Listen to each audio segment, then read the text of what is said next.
Solo बच्चों, ये video उन सारे स्टूडेंट को मैं समर्पित कर रहा हूँ जिनको ये डाउट है कि जो उनसे गलतियाँ हो गई हैं काउंसलिंग में वो कैसे दूर होगा। बहुत सारे क्वेरीज आ रहे हैं, कुछ बच्चे काफ़ी पैनिक में हैं, कुछ नंबर मांग रहे हैं, कुछ बार बार मैसेज कर रहे हैं, कुछ फ़ोन कर रहे हैं। ऑल्दो अननोन नंबर मैं पिक नहीं कर पाता हूँ बिकॉज इतने सारे फ़ोन आते हैं, अगर मैं करता हूँ तो कुछ भी काम नहीं कर पाऊँगा। लेकिन मैं इसके लिए आपको कुछ क्वेरी का इसके इसके लिए कुछ बातें आपको बताता हूँ। कुछ पहला जो क्वेश्चन है, क्या करेक्शन विंडो खुलेगा? तो बेटा अभी तक कोई करेक्शन विंडो आज तक काउंसलिंग में नहीं खुला है, मेरे नॉलेज में तो एटलीस्ट नहीं खुला है।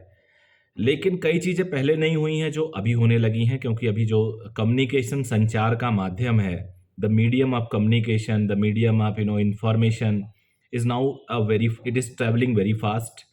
और ऑफकोर्स अथॉरिटी तक भी ये बातें पहुंच रही होंगी कि मिस्टेक्स कर दिए गए हैं। कुछ बच्चे क्वालिफिकेशन मार्कशीट की जगह पे अपने नीट का मार्कशीट डाल दिए हैं। इन्फॉर्मेशन में लिखा गया है कि आप 10वीं और 12वीं का सर्टिफिकेट आप डालेंगे, लेकिन एक्चुअल में 12th का कई लोगों ने मार्कशीट डाल दिया है। कई बच्चे कह रहे हैं कि हम जब डोमिसाइल सर्टिफिकेट जब प्रिंट आउट ले रहे हैं, उत्तराखंड के बच्चों का, खास एक यामिनी बच्ची है उसका आया कि सर वो कन्फर्मेशन जब प्रिंट आउट ले रहे हैं तो वो ब्लैंक दिखा रहा है। अमन का मैसेज आया कि 30,000 उनके कट गए, लेकिन वहाँ पे फॉर्म के अंदर वो दिखा रहा है कि नॉट पेड। तो इस तरह से और भी कई सारे मेरे पास क्वेश्चंस हैं। मैं एक आध क्वेश्चन आपको पढ़ के सुना देता हूँ, बहुत सारे कुछ तो बता दिया मैंने। एक्स सर्विसमैन चाहिए था मैंने, मेरे पर्सन जो एक आर्मी पर्सनल के बच्चे होते हैं, जो सर्विंग आर्मी पर्सनल के बच्चे होते हैं, उनके लिए रिजर्वेशन नहीं होता है। तो कुछ बच्चों ने उसमें डाल दिया है डिफेंस पर्सनल वार्ड में।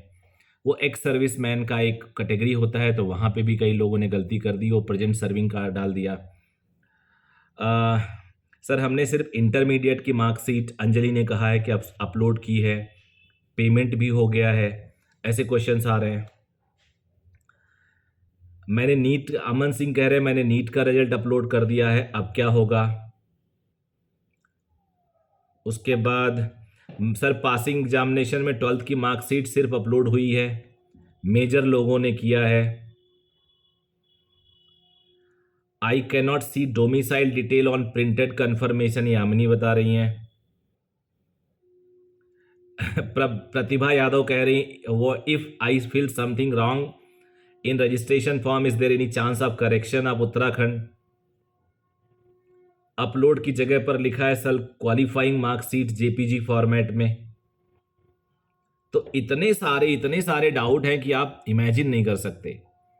और मैं आपको बताऊं, ये इतनी गलतियां हो रही हैं तो नेचुरली मुझे जो पर्सनली लगता है कि अगर आप लोग मेल करो तो करेक्शन विंडो देंगे, और राइट भी बनता है। अभी छुट्टियों की वजह से बहुत ज़्यादा कम्युनिकेशन भी नहीं हो पा रहा है, ऐसा ये अनप्रेसिडेंशियल सिचुएशन है, इससे पहले ऐसा सिचुएशन मुझे लगता नहीं हुआ होगा।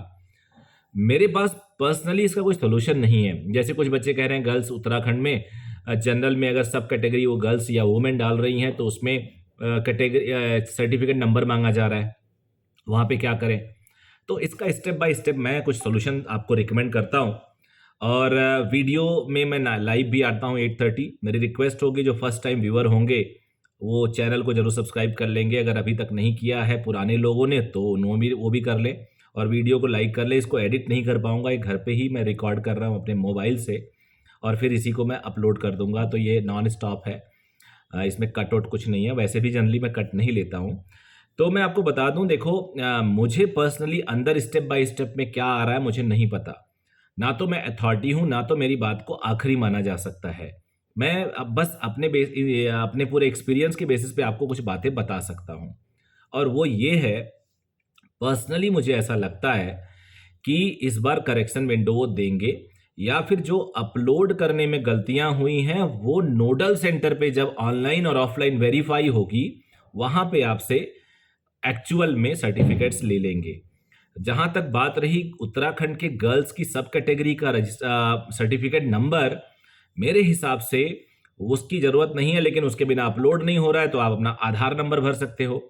आधार पे तो आप फीमेल और मेल लिखा ही होता है, तो वो एक सर्टिफिकेट आप कह सकते हो उसको।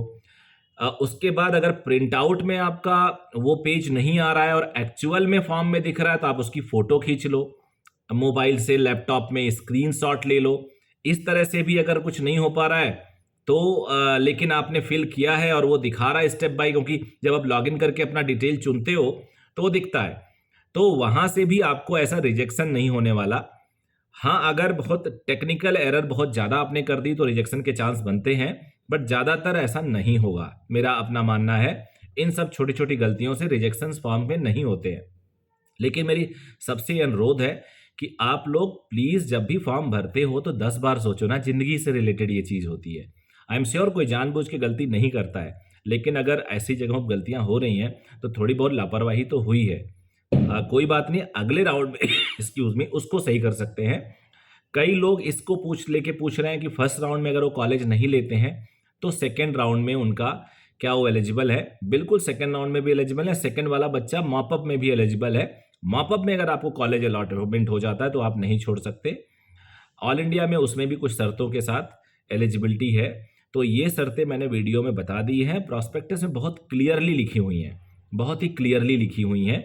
यूपी का प्रॉस्पेक्टस मैंने कल ऐसे लाइव रिकॉर्ड किया था, क्योंकि मेरे पास कैमरा सेटअप वगैरह एडिटर आज नहीं है घर पे दिवाली की छुट्टी की वजह से। उत्तराखंड का आज मैं दे दूंगा।